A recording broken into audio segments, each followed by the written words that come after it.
Yeah, hello everybody. And before I begin my presentation, I hope this class, along with this semester, has gone well for everybody. And to me, I'm already surprised that the semester has basically come to an end. If anybody is planning on taking another semester, like at CCB, I will wish you luck. So for my final presentation, my topic revolves around the U.S. military presence in the Middle East. My specific purpose: to persuade my audience to encourage the limiting America's military presence in the Middle Eastern region. Throughout America's history, there have been several wars that have taken place where we were involved.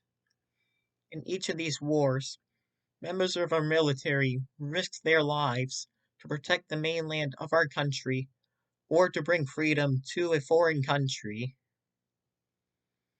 One member of my family that I can recall that has served in the Army would be my grandfather back in the late 1950s and 1960s. Although he was not in the front lines, he was one of the cooks that helped to provide food for the others in the Army. In most of our wars, we are able to spread our influence to a certain country and bring lots of gain to us and that country along with its citizens. Unfortunately, in the wars in the Middle East, and there have been virtually no significant gains for us or the citizens in need, despite all of our time spent in the region and the money used to fight the war. In this persuasive speech, I will explain the main points on why I believe our military presence should be limited in the Middle Eastern region. According to Brookings.edu, the United States has been at war against the Middle East since the storming of a beach in Beirut in the July of 1958.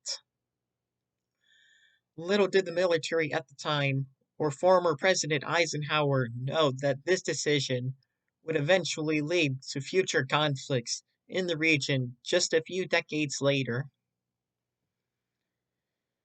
The Iraqi invasion of Kuwait back in 1990 would be deemed as the official start of the seemingly endless wars in the Middle Eastern region.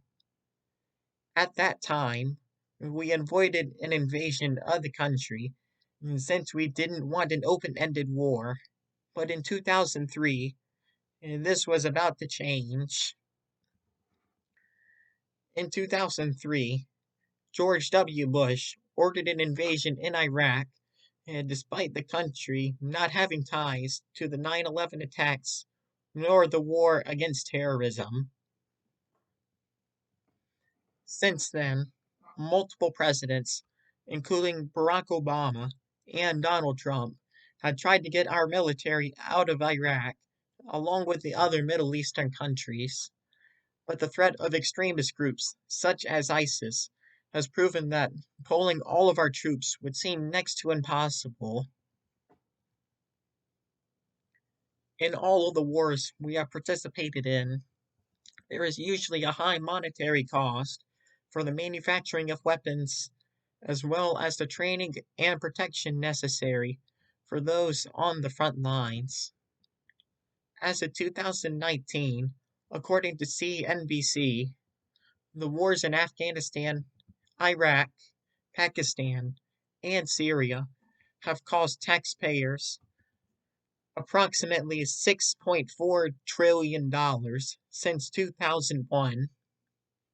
That is $2 trillion more than the entire federal government spending during the 2019 fiscal year. Despite all of our spending, more than 801,000 people total have died as a direct result of the conflicts, with 335,000 of those being citizens. In addition, Millions more in that region have been displaced from their homes and have officially become refugees. Trump has said that he would withdraw military presence in Syria and Afghanistan, but ultimately he has decided to leave some troops in the Middle Eastern region. In addition to our increased spending, the long-term conflicts in this region will lead to more military members claiming veteran benefits and disability payments, which will drive costs further up over time. Despite all of our efforts in the war taking place in the Middle East, there has been little gain for our country or for the citizens in the Middle Eastern region. According to MotherJones.com and MEPC.org, we have spent over $1 trillion in the war against Afghanistan, and we have lost several thousands of American troops in that region alone. Despite this, the country hasn't been better off despite our military presence. Iraq has also not done much better despite Saddam Hussein being overthrown. The presence of ISIS and our goal to get rid of the extremist group has left some of these countries war torn. In many of the pictures and footage I've seen on the news and online, such as this picture above, I've noticed that Syria, since the beginning of their civil war and our involvement, has led to has led this country to look like a disastrous war-torn country, and it seems our involvement in this civil war has brought more harm to the fleeing citizens than good. Overall, I believe we should limit our military presence in the Middle East because they have led to decades of fighting, trillions of dollars in spending, nearly 1 million deaths on both sides, and relatively little gain as a result of the wars on both sides. When it comes to the war against terrorist and extremist groups, I believe we should keep fighting in these types of conflicts since these groups pose a threat to our citizens and our country.